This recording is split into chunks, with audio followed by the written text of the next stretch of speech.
The history of the Native Americans of the North, South and Central America has developed in different ways. Numerous tribes and even states of the Indians of Central and South America were conquered by the Spanish conquistadors. Of course, it was a cruel conquest, and many Spaniards were marked by atrocities against indigenous peoples, but at least they saw people in the Indians.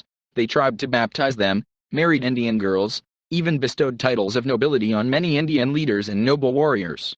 At the same time, in North America, the Anglo-Saxons set a reward for the heads of the Indians, though not by the government, as many claim, but by separate groups of people. For example, Baptists in Massachusetts. Entire tribes were cut to the root.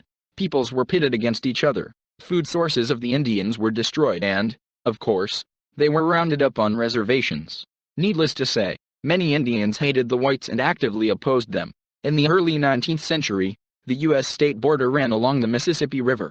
To the west of it were the endless prairies, where an estimated 280,000 Native Americans from different tribes and peoples lived.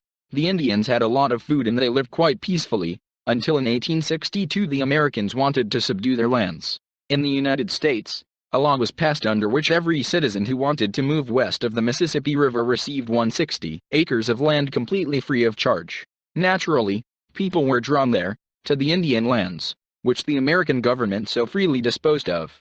Soon, conflict began between the white settlers and the Indians, which led to real bloody skirmishes. The problem had to be solved somehow.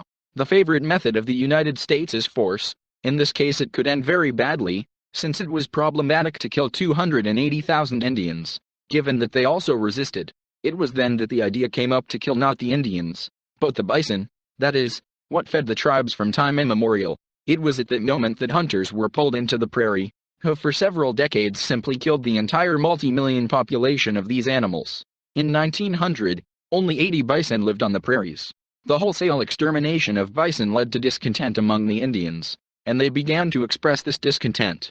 Especially for such a case, there was the U.S. Army, which cracked down not only on individual recalcitrant Indian leaders, but even entire villages. For example, Civil War hero George Custer slaughtered a peaceful Cheyenne village, and his soldiers scalped not only the tribe's warriors, but even women and children.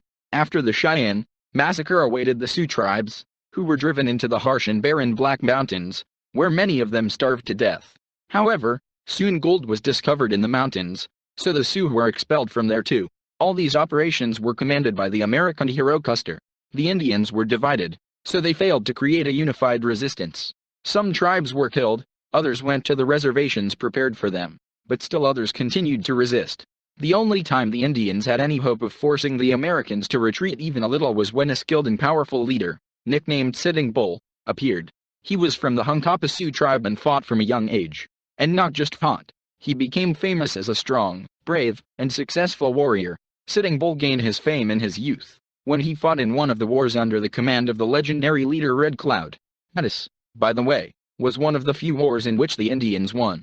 They forced the Americans to abandon the laying of the railroad tracks on their lands. In 1876, Sitting Bull, already a leader, united his warriors with the warriors of another leader, Crazy Horse. Together they won a major victory over the whites at the Little Bighorn River. Despite the fact that the Americans fought desperately, they all died, and the cruel George Custer died with him. It was a glorious but not decisive victory. The forces of the Indians by that time were so broken that they could no longer resist the trained and well-equipped U.S. Army for a long time.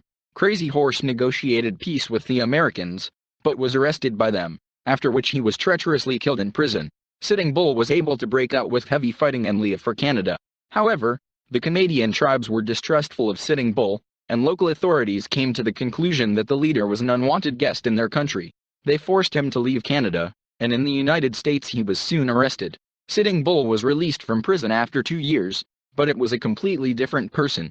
He sank so low that he entertained the American public in the show of the famous Buffalo Bill, a man who, by the way, personally killed several dozen Indians, as well as thousands of bison. In the 80s of the 19th century, a new phenomenon began to spread among the Indians, called the Dance of the Spirit. It was something like a cult directed against whites. Sitting Bull was on the sidelines of this phenomenon, but the U.S. authorities decided to take him into custody anyway. But this time, Sitting Bull did not want to give up, and on December 15, 1890, he was shot dead by one of the policemen of the reservation while resisting.